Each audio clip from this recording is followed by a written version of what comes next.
as to the fact of the adherences, and then when the Vice President reiterated that in Attorney November Loto 26? Kier Yes, sir. Smartman, just answer the question.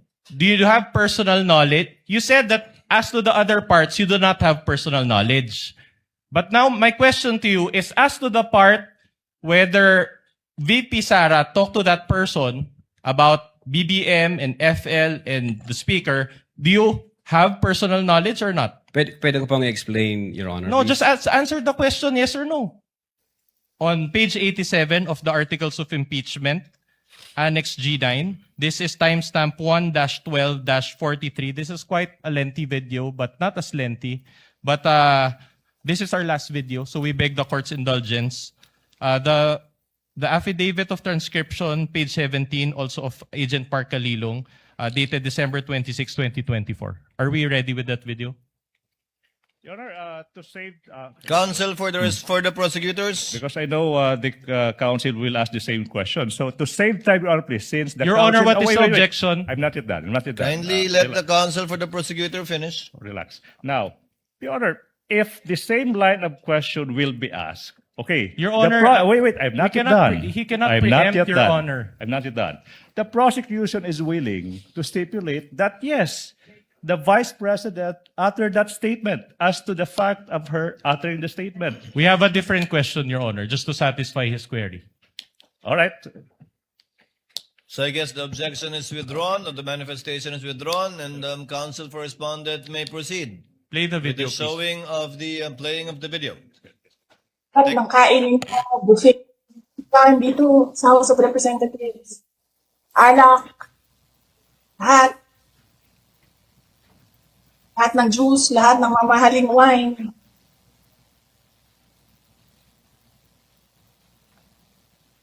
Pero yung taong bayan, na pinamisan ninyo, ng 20 pesos na rice, yung taong bayan na hindi ninyo pinupuntahan sa mga komunidad nila, ano sabi nila? Asin lang, okay na mi, anad naman mi, anak. Ganyan ang bayan natin.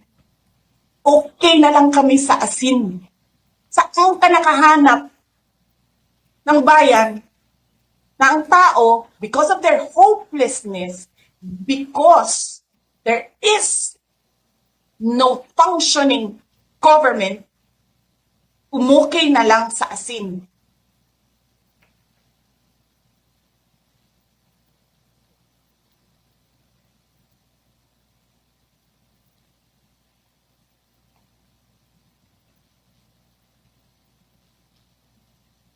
Buti na nga lang, abogado si Attorney Lopez eh. Kasi alam niya kung ano sasabihin niya doon sa mga pumasok sa kwarto niya.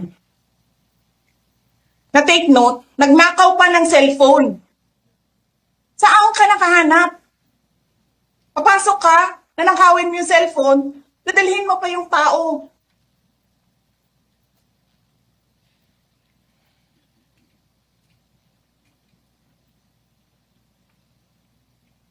Diba? Princess, you're raising your hand.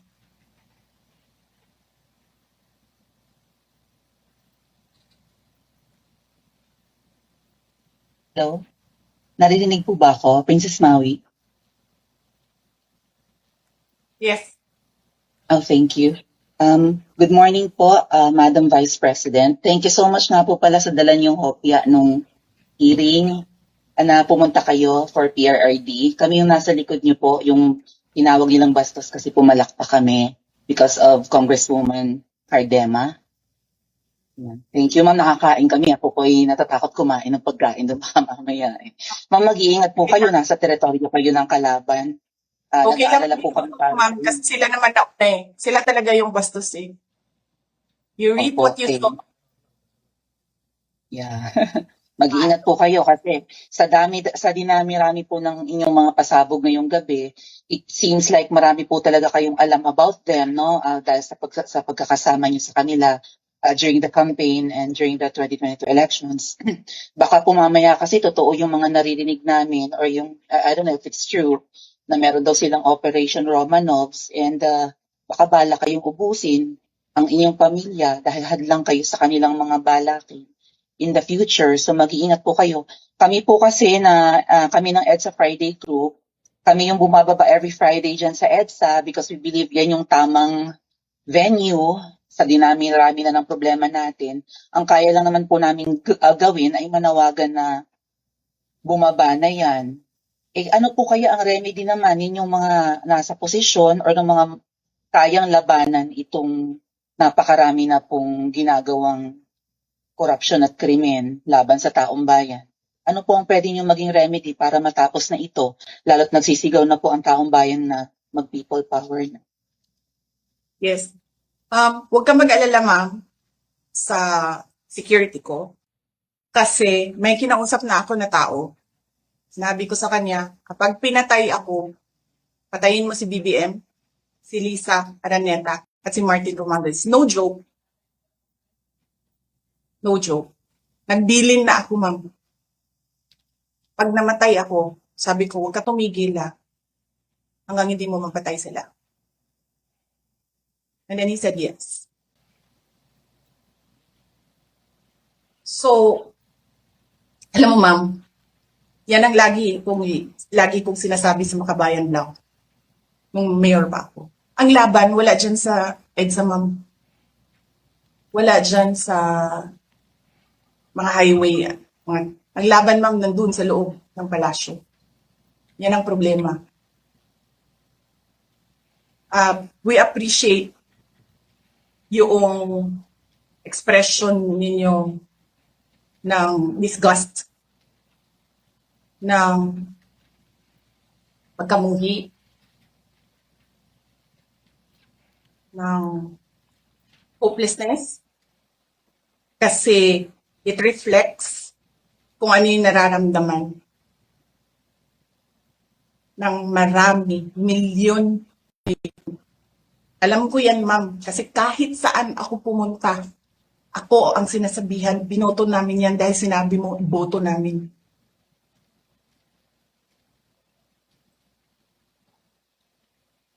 So, yes, ma'am. Maraming salamat sa ginagawa ninyo. Dahil sa ginagawa ninyo, I'm sure nakikita yan ang taong bayan and na-appreciate nila yan. Marami sa ating mga kababayan ang gusto sumali sa inyo. Pero sa sobrang hirap ng buhay ngayon, hindi nila maiwanan yung mga trabaho nila at hanap buhay nila para pumunta sa daan. Bakit sila naghihirap? Bakit? Dahil sa gobyerno. Di ba dapat yung gobyerno natin ang nagpapagaan ng buhay ng tao? Bakit ang gobyerno natin ang nagpapahirap lalo sa tao? Kasi gusto ba nila lagi na lang mahirap ang mga tao para madali mapasunod? May mga lugar kami sa Mindanao na ganyan ang mga politiko. Gusto nila mahirap lahat. E bahugan lang nila ang kwarta. Governor na sila, mayor na sila, congressman na sila. Hanapin niyo, ma'am, yung mga lugar na sobrang hirap sa Mindanao. Tingnan nyo anong gawain ng politiko. Pinapakain lang ng pera ang tao. Binabastos yung kanilang pagkatao dahil wala silang pakialam. Attorney Lotok, she said a lot of statements in that portion of Yes, the sir. video. In fact, that statement included the statement which you investigated, correct? Included in the transcription, sir. Yeah. All right. Now you get the point. My question to you is this. Can you confirm now that the statement she made about BBM, FL, and the former speaker, and the congressman relating to various acts of corruption are true and happened in real life? As to the existence of that utterances, yes, sir. All right, so you just admitted that the congressmen are all corrupt. As to the Thank you for that. existence Thank you of for that. utterances, Objection. yes, sir. That is a foul side remark. She said she. The I wasn't counsel the one who is said it, twisting Your Honor. the answer of the witness. If the I may- witness can I was the one who finish? said yes. Counsel Can I for the finish? parties, kindly settle down. Can I finish? The witness said that he confirmed as to the fact that the utterances were made. That's why, Your Honor, I am objective. Kindly be more specific. Attorney Lotok, you know what's being asked for. Yes, sir. Finish and complete your answer to avoid the misunderstanding. Based on our investigation, as to the existence of that utterances, yeah, dahil may mga pieces of evidence kami. But whether or not nangyari yan, wala ho akong personal knowledge, sir. All right. In the same way, you also do not have personal knowledge that VP Sara contracted an assassin, correct? Your Honor, the video dated November 26, 2024, the Vice President reiterated. it's and in answerable by fact, yes or there no, Your was- Honor. How can he be? He is answering. How can he be? Counsels, kindly settle down. This is not a college debate. Attorney Lotok, the question was simple. Kindly answer the question directly. Yes, sir. You That do not it- have personal knowledge. That utterances made by the Vice President that she contracted a person, I do believe that, sir, because of the pieces of evidence that we've gathered, sir. No, I'm not asking whether or not she said those statements. I'm asking if you have personal knowledge based on this that the Vice President really contracted an assassin. Ask and Or, answer. a person.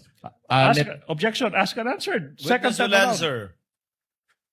Based on our investigation, Your Honor, we do believe that the Vice Attorney President... Lotok, the question was, do you have personal knowledge?